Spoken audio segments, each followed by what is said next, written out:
Fala galera, tudo bem? Miguel Nogueira aqui na área, mais um videozinho aí falando sobre criptomoedas. Vou te pedir para já deixar um like, curtir, compartilhar este conteúdo, tá bom? Como vocês sabem, eu sempre trago aqui um videozinho para falar alguma coisa de criptomoeda. São coisas que eu já sei, coisas que eu já faço, então a gente aprende juntos também, tá bom? Hoje eu quero falar um pouco com vocês sobre se o Bitcoin é ou não é anônimo, né? Existe essa dúvida, é ou não é anônimo? É ou não é rastreável? Bom, no início, de fato, o Bitcoin era considerado totalmente anônimo, né? Não tinha uma forma muito simples de rastreá-lo. Foi utilizado, inclusive,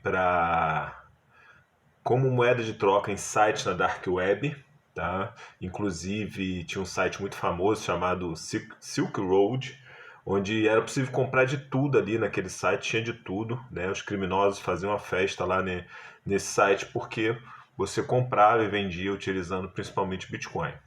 Isso aí foi bem no início, lá do começo, lá nos anos 2010, 11, 12. Tem até um filme que fala sobre isso, sobre um garoto que vendia drogas na Europa, pela internet, e recebia praticamente tudo em bitcoins, tá? Mas a dúvida é, o Bitcoin é ou não é anônimo? Então, por exemplo, quando você vai comprar um Bitcoin, né? Vamos comprar um Bitcoin hoje, ou uma outra criptomoeda. Vai ser muito difícil você se manter anônimo nesse momento. Por quê? Você vai ter que entrar numa corretora centralizada, fazer um Pix e comprar os seus Bitcoins, né? Então isso vai ser totalmente rastreável, né? Você vai ter que fazer um Pix para a corretora vai ter esse histórico lá, ela é obrigada a manter, né? A corretora que está regulamentada é obrigada a manter o teu histórico de transações lá, então não vai ter jeito, vai ficar lá que alguém comprou um Bitcoin com uma quantidade de criptomoeda, com algum valor no dia tal, na hora tal. Então, nesse primeiro momento, você sabe quem comprou. Beleza. O que o pessoal fazia antigamente? Combinava de fazer a troca pessoalmente. Então, existia um site, tinha um que era bem famoso, que era o localbitcoins.com. Ele ainda existe, mas não faz mais isso, porque foi regulamentado. É um site baseado na Finlândia, ele foi regulamentado e não oferece mais esse tipo de serviço. As pessoas entravam ali no site, trocavam uma ideia e combinavam de se encontrarem pessoalmente. Uma pessoa levava o dinheiro e o outro fazia a transferência de bitcoins da carteira digital dela para a pessoa que estava pagando, tá? Mas isso também o governo ficou em cima, então esse tipo de serviço não é mais oferecido em sites porque é considerado ilegal, tá? Mas é uma coisa que aconteceu, poderia ter sido feito, e na verdade hoje em dia na prática você pode fazer também, né? Só não pode ter esse serviço aí amplamente divulgado. E considerando o país que a gente vive, ninguém vai querer arriscar de sair com dinheiro para trocar por Bitcoin, né? Então, cada vez mais os governos ficam em cima para tentar regulamentar essas trocas, essas compras e vendas de criptomoedas, né? Para evitar lavagem de dinheiro, para evitar evasão de divisas, né? Que é quando a gente manda dinheiro para fora sem passar pelos trâmites legais e sem pagar os devidos impostos, né? O dinheiro pode ser até lícito, porém, se ele for mandado de forma errada para fora do país, vai ser considerado um crime que é de evasão de divisas. A gente sabe que no dia a dia, na prática, isso já acontece, independente de ter Bitcoin ou não, as pessoas fazem com dinheiro, utilizando bancos, né, para lavar dinheiro. Isso aí não é o problema, não é isso que vai resolver a situação. Mas esse é o argumento que os governos utilizam para tentar cada vez mais regulamentar as criptomoedas, né? Então, às vezes as corretoras sofrem muito com isso, né, porque elas são impedidas de atuar em alguns países por conta da falta de regulamentação. Então é comum você ter corretores que atuam em alguns países e não atuam em outros países, são banidas de alguns países, tá? A corretora centralizada ela tem que fazer o KYC, que é Know Your Customer. Então ela precisa saber quem você é. Tá? Ela precisa saber quem é o Miguel, qual é o RG dele, ela precisa saber qual é o e-mail dele, qual é o endereço da casa dele e eventualmente, tá? Ela, quando você faz transações maiores, ela quer saber de onde que veio esse dinheiro. senão ela eventualmente também trava o teu saque. Então, beleza, você chega lá tranquilamente, faz lá todo o processo e bota 1 milhão, bota 2 milhões, 3 milhões de reais. Aí daqui a pouco você, disparou lá sua criptomoeda, está lá com 10 milhões de reais, você quer tirar 5 milhões de reais.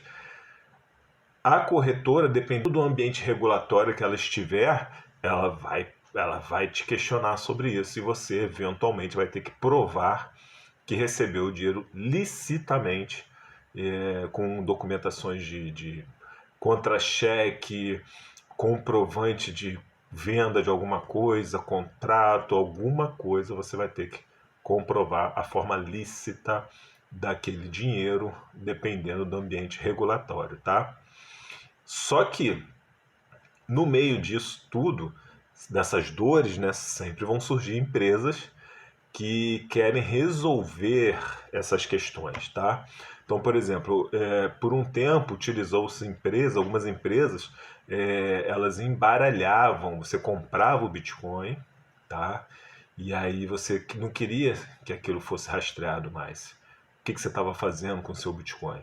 E as empresas ofereciam um serviço que embaralhava os teus Bitcoins em várias carteiras, mas ainda assim eles eram seus. Então era impossível de rastrear, não era totalmente irrastreável, mas na prática era praticamente irrastreável, né? Então era assim que muitas pessoas faziam. Só que em 2017 a utilização da rede Bitcoin ficou muito cara comparado ao que era antes. Então este serviço começou a ficar muito caro, porque você tinha que fazer várias transações. A empresa que oferecia o serviço tinha que fazer várias transações, te mandar para várias carteiras que eles geravam lá automaticamente.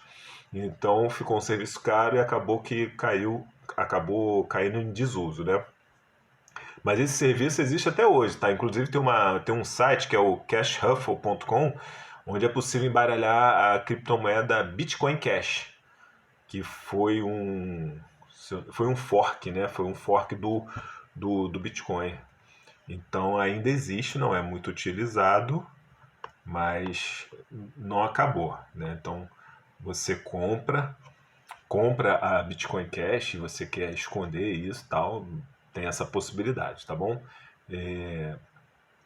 Mas com o tempo ficou mais fácil rastrear o caminho das criptomoedas. Lembrando que uma blockchain é um livro razão aberto, né? Então você sempre sabe, todo mundo que acessa a blockchain consegue ver o que está acontecendo com as transações. Então você sabe que uma carteira tal mandou dinheiro para uma outra carteira e mandou para outra, para outra. Você não sabe quem é que está ali atrás daquela carteira, mas você sabe que existe ali um endereço e você consegue rastrear a movimentação das criptos. Essa é a ideia, tá? Que as criptos sejam, a movimentação seja rastreada, seja aberta, haja consenso, todo mundo vê, não é descentralizado essa movimentação, tá? Então não é que nem no banco, que tem que passar pelo banco e o banco que sabe para onde vai, para onde vem, e às vezes ele te permite ou não você mandar o seu dinheiro. Acontece, tá? Já aconteceu isso aqui no Brasil esse ano com bancos digitais que não estavam fazendo transferência para corretores de criptomoedas, simplesmente travavam. O Santander, semana retrasada, não estava mandando, quer dizer, estava mandando, mas limitando a quantidade de dinheiro que você podia mandar para uma corretora de criptomoedas, que é um absurdo, né? O dinheiro é seu, mas não é bem seu, né? Infelizmente, isso acontece quando você tem um ambiente que é centralizado, num ambiente centralizado no banco, centralizado num banco central, num governo, numa política de governo. E por isso muita gente utiliza criptomoeda, tem gente que é maximalista de criptomoedas e consegue viver só movimentando criptomoedas e não querem mais saber de banco, tá? Então, nesse ambiente também de regulamentação, de rastreio, algumas criptomoedas surgiram com a capacidade de deixá-las irrastreáveis. Então, por exemplo, você compra a criptomoeda, depois tem uma criptografia tão avançada que não é possível rastrear para onde elas estão indo, qual é a movimentação que ela está sendo feita. E nesse ambiente tem duas criptomoedas bem famosas, que é a Monero e a Zcash. A Monero é mais anônima de todas, é a melhor nesse sentido, tá? Para você ter uma ideia, vários governos pagam recompensa para quem conseguir quebrar o código-fonte da Monero, que eles querem entender como é que funcionam, tá? Principalmente o governo americano, quer muito saber como é que funciona isso. Querem saber como é que a Monero faz isso. Então, se algum hacker, alguma pessoa de TI conseguir fazer isso e quiser dedurar, eventualmente vai ganhar uma grana de algum governo, principalmente o governo americano, tá? A Monero, para você ter uma ideia, hoje ela já tem uma capitalização de mercado de 2,3 bilhões de dólares e está cotada a 130 dólares a unidade, tá? Ela foi lançada há 8 anos atrás e já valorizou 612 vezes. Ou seja, se você comprou Monero, R$ 1.000 de Monero, há 8 anos atrás, você teria hoje 612 mil reais. Porém, ela já teve picos de valorização maiores, né? Então, em algum momento esse dinheiro valeu até mais. Lembrando que só este ano, neste ciclo de baixa, no nosso famoso bear market, a Monero está com uma desvalorização de quase 50%. Então, provavelmente, quem tava com a Monero há 10, 11 meses atrás, poderia ter tido um lucro absurdo de 1.200 vezes, tá? Então é isso, olha só. O Bitcoin você comprou numa corretora centralizada. Então, nesse momento, ele se torna rastreável. É claro que se você tiver já criptomoedas como stablecoins, outras criptomoedas, e fizer a troca dessa criptomoeda em corretoras descentralizadas, e aí fica mais difícil rastrear. Mas em algum momento você vai ter que usar dinheiro ainda, tá?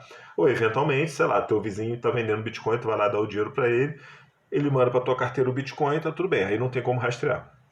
Não tem como ser. Você vai rastrear o Bitcoin, mas você não sabe, não tem a menor ideia de quem seja, de onde que foi, por que que foi, e vai ficar por isso mesmo, entendeu? Bom, era mais ou menos isso. Bitcoin é mais ou menos anônimo, é mais ou menos rastreável, tá? A sua carteira, lembrando que a sua carteira digital, ela tem uma chave pública e uma chave privada. A chave pública é aquela que a gente usa para receber, que a gente passa para alguém, passa para uma corretora quando você quer receber os seus bitcoins. Mas essa chave pública não está atrelada a você, a uma pessoa, né? Ela está atrelada a uma chave privada. Aí sim, ela é só sua, só você que sabe, ou só para quem você abriu essa chave privada. Então aí sim poderia ter uma associação, a chave pública privada. Então, na prática, pode ficar pingando de carteira em carteira.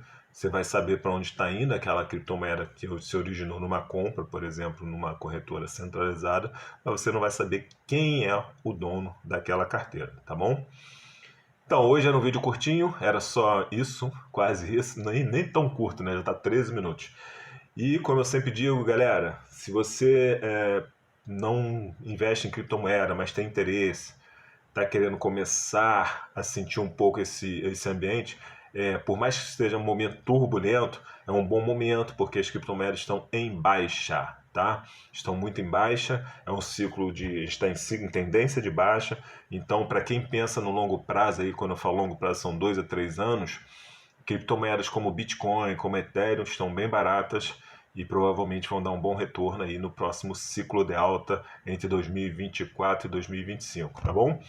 Na dúvida, como eu digo, compra Bitcoin, compra Ethereum. Gosto sim de umas moedinhas aí bem shitcoins mesmo e vamos ver o que vai dar. Obrigado, senta o dedo no like, curte, compartilha e até a próxima.